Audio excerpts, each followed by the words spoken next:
Hi, I'm Ben from Dscout. Welcome to a tutorial on the collaging method, which is a way to structure part or all of a user research session. It offers agency to participants and is really useful for sensitive topics. I'm joined by Kyle Soucy, the founding principal of Usable Interface.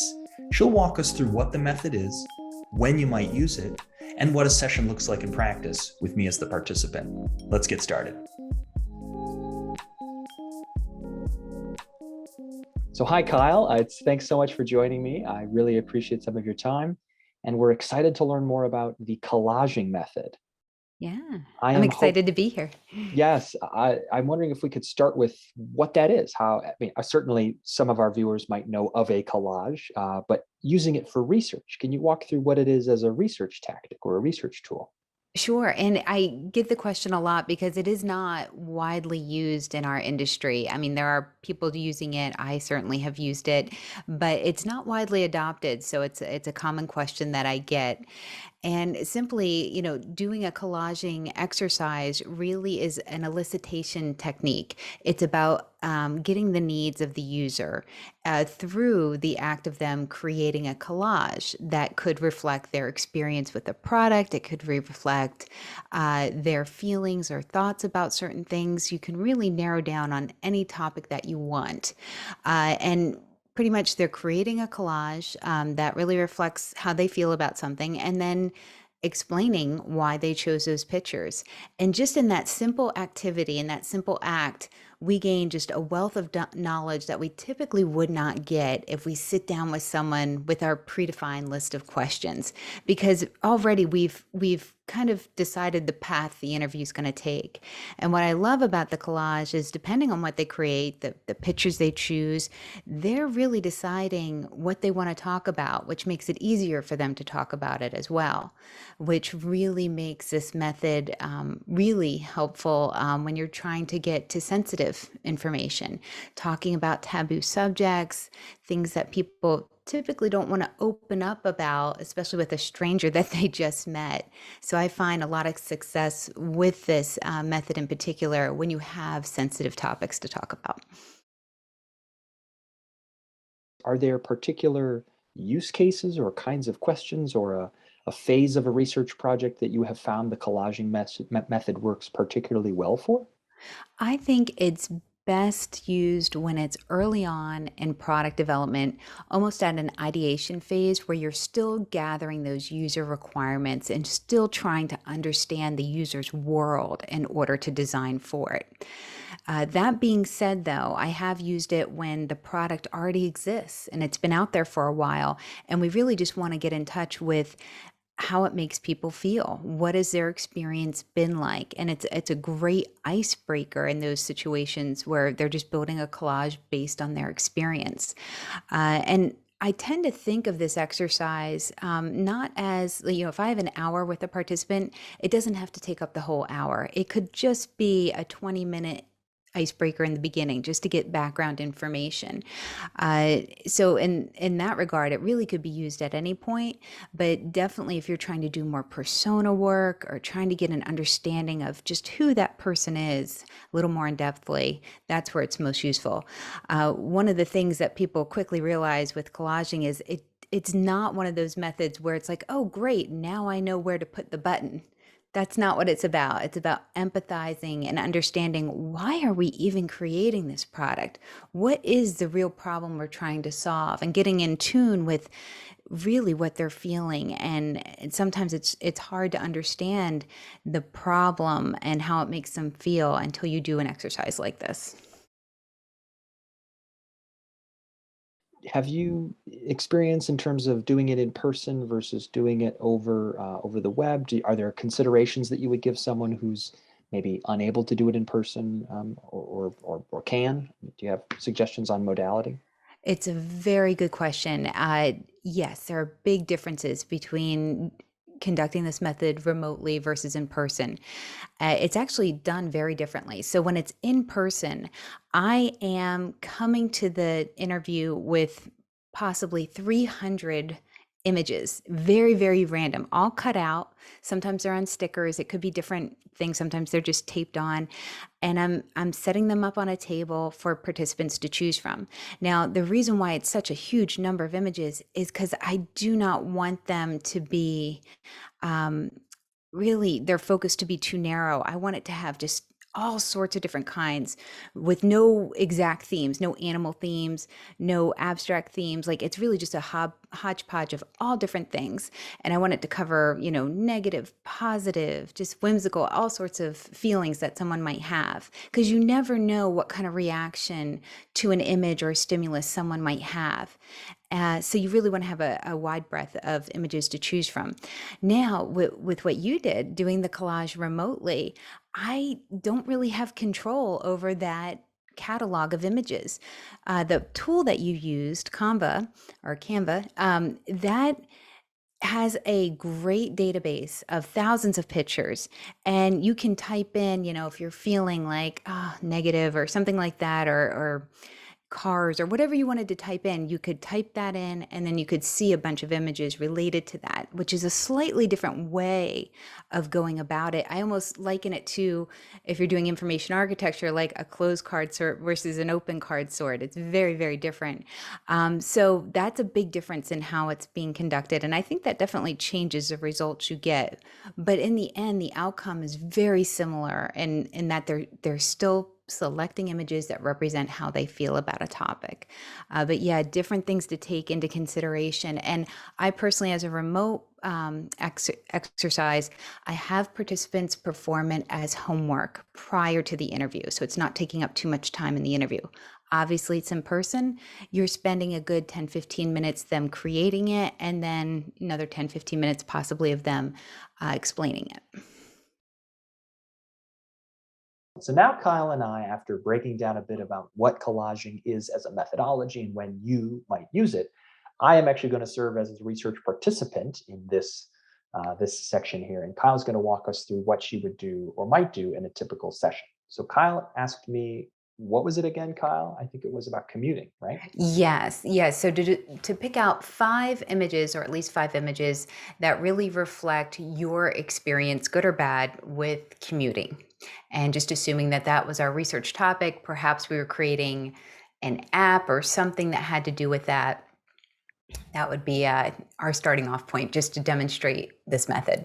And you gave me a few days notice, both about the Yeah. topic, and you released Canva, which is a tool we'll talk about in a bit, which is how we did this exercise here. About how long do you typically give participants when you're doing it remotely before? Because certainly Yeah. when you're in person, it's happening right there. Do you have a lead time that you like to give participants when you're doing it digitally? Not too long. If I give them too much time, they're going to wait to the last moment anyway to do it. Like anything, like with Oh, the sure. survey. Mm. You could give as much as 2 weeks. I would not give more than that. Typically, when you give them the 1 week and then the 3-day reminder, that's when you start seeing them come in. So it just happens. I would say if you the moment they're recruited, within a few days of that is really nice. If you could get them to get it done within that time, so it's fresh. They're not like, oh yeah, I talked to someone a week or two ago about some interview. What was that again? It's in their mind. So if you can get them that link right away, it's usually better. And I'll say, as a participant, for those of you watching who are asking, well, what was it like as the participant side? Canva offers a fairly straightforward UI. There was a set of images that I could search through on the left-hand side. Kyle had given a template, a sort of blank Mhm. template. And is that a stock template that you use, Kyle, that you provided? It had some picture blocks, and it had some sections where I, as the participant, knew to write a caption. And so that's where I selected my images from Mhm. the left, and then I wrote why I selected that image underneath each of the images. Do you typically use that Right. template that you shared with me? Yeah, it's just a modified slightly from one of theirs that they have there. Cool. You can, they have templates for everything, everything and anything. And it's not a collaging tool for anyone that's not familiar. Canva is just a graphic design tool, almost like Photoshop, but it's for the people without graphic design skills like Mm, myself I hear you. that we can pick it up and use it. And it is really user friendly. It's very easy to navigate, as you said. So I've had success with having people use this tool to do collaging remotely. There are others out there. I just found that this works, so I just stick with it. Yeah, and Yeah. that's a nice segue into how you and I might not be the most graphically gifted. Let's share with the folks at home my collage. And again, this was about commuting, and Ben from People Nerds lives in Chicagoland area, so commuting is a big part of my life. So this was a topic that Kyle and I workshopped, and I was really excited to share some images. So Kyle, why don't we have you share your screen, and we'll maybe walk through what sorts of questions you might ask, or how you might kick off the session, or what you might do when Sure. running a collaging session. Okay, and you can see my screen okay? I can. Okay, excellent. All right. So, again, thank you so much for doing this. I Of know it course, can it seem was a little fun. bit nerve-wracking to be put on the spot, but it is great to demo what this can actually do.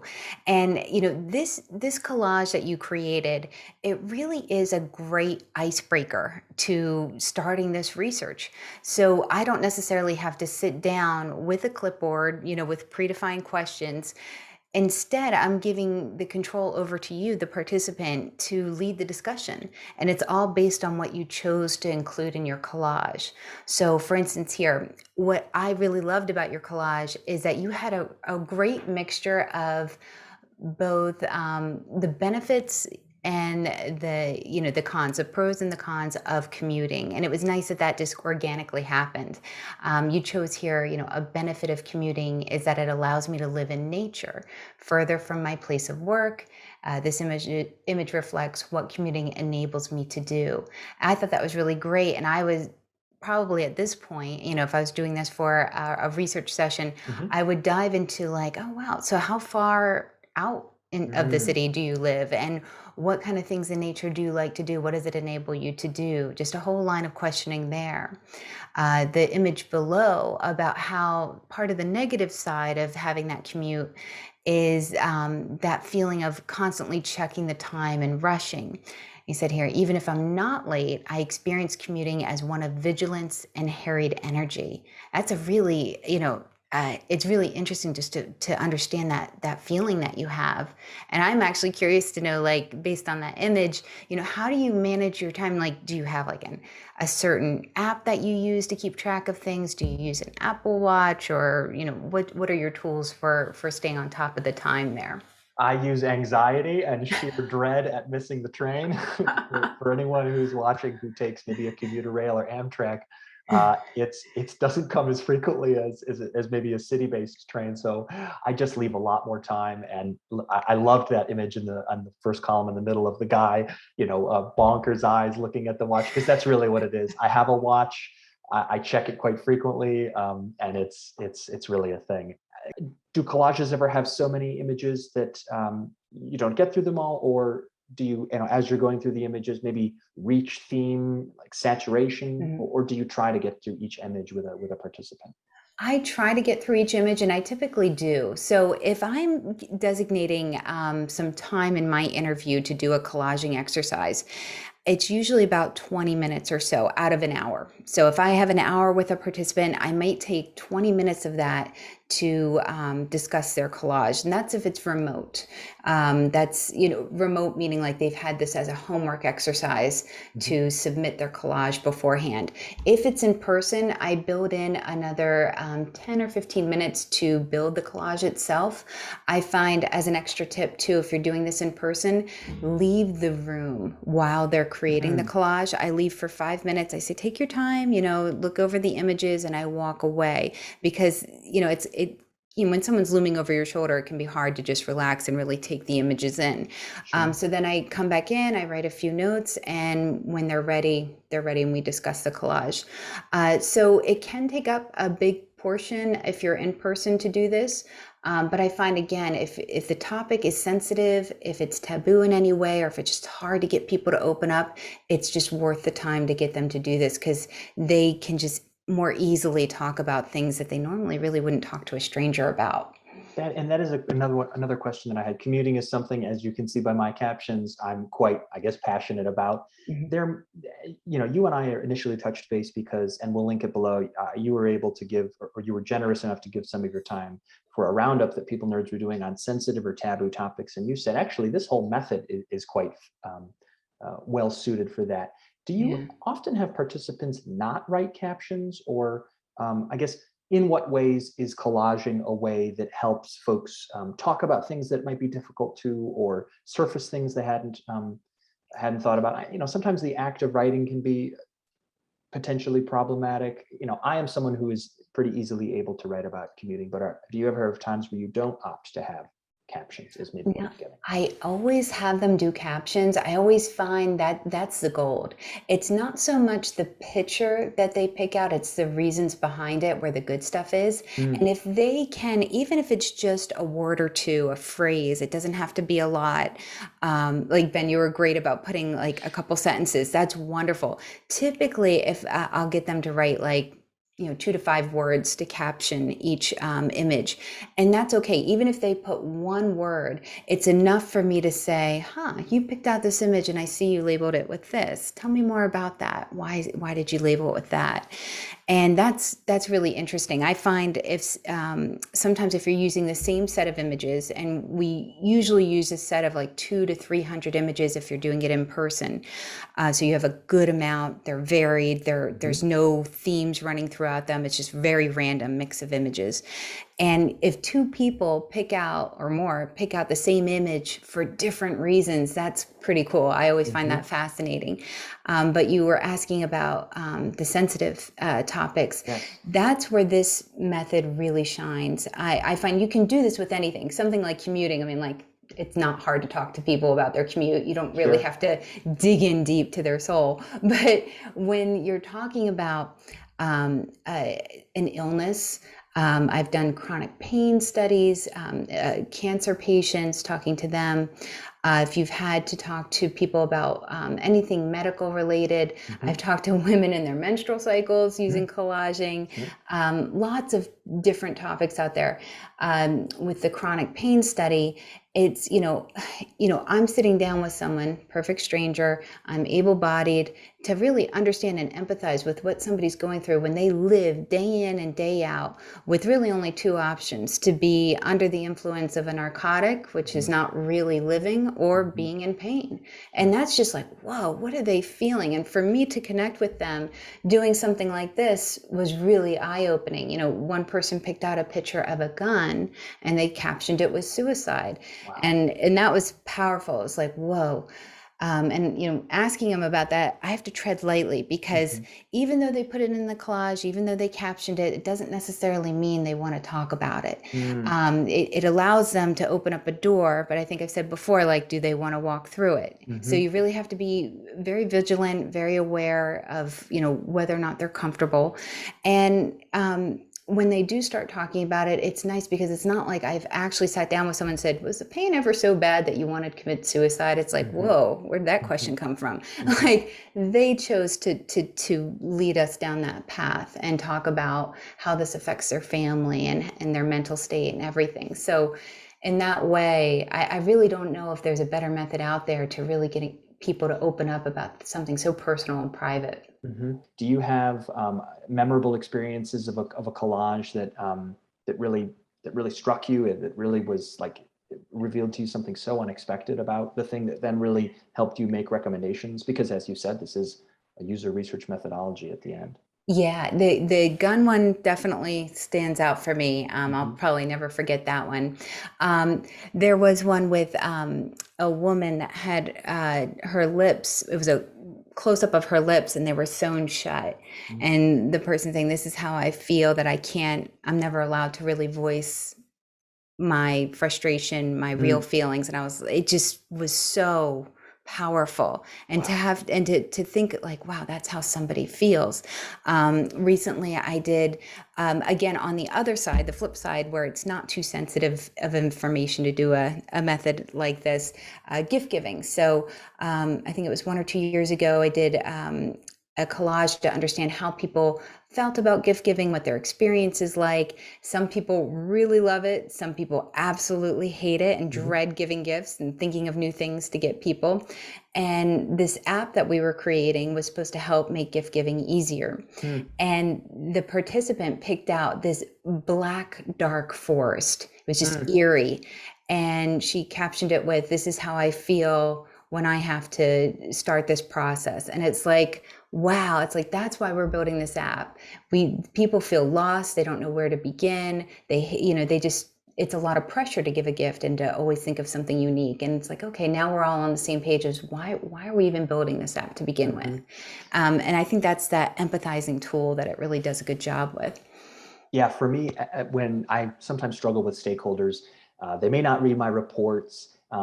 They might be interested in video. I know when I've worked with product or product design teams, they like images and visuals. And so I love thinking about this as a delivery method that can really connect with your stakeholders who might be visual learners. We can take that concept from the classroom. You don't just want to do papers or just classroom discussions. You want to make it have a variety so that it connects to folks. And again, I'm thinking about whether you're a product designer or you're an engineer, reading a quote versus seeing an image that someone selected to go along with that quote versus, watching a video. Those different things can really help drive home the impact of what it is that you're surfacing here. Absolutely. It's so powerful.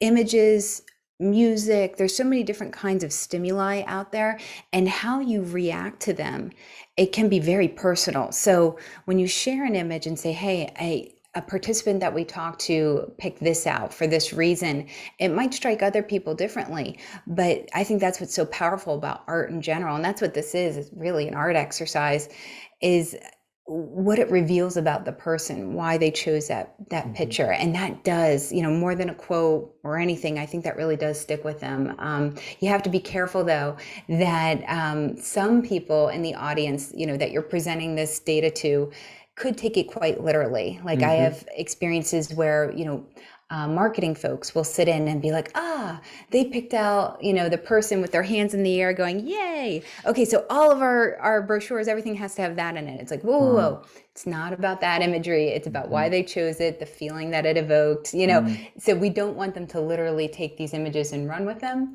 But again, getting them to understand more or less, or more about what it evoked inside them and it made them feel. That's the whole point. So you got to make sure that everybody is understanding really the message behind this, the true data behind what this collage revealed. Absolutely. And as someone who finds himself in marketing, when you do find those messages of resonance, you do want to say, yes, let's use it. Are there other questions or other things that you want to make sure folks know when conducting a session? We've talked about going through the images, allowing the space for the participant to describe why it is that image resonated with them. Are there other things that you would recommend for folks? Yeah, don't be afraid to try it. It's something new, it's something different. I know it can seem very out of the box and just strange to do something like this, but I think that when you try it, even just as an icebreaker exercise, it doesn't have to be the whole focus of the interview. Just 20 minutes in the beginning, just to get them to say, hey, let's get to know you a little bit better. It's really, you'll be amazed by the results. There is one, I would say, pitfall to avoid. One thing I noticed, one time we were doing this in-person collaging exercise, and we had this image. It was a gross image. It was disgusting. Of I think it was like a bloody injury or something, like a close-up of a wound. Two people picked it out. For really the same reasons. One captioned it gross, the other captioned it disgusting. And it had nothing to do with the topic whatsoever. And it was a distraction.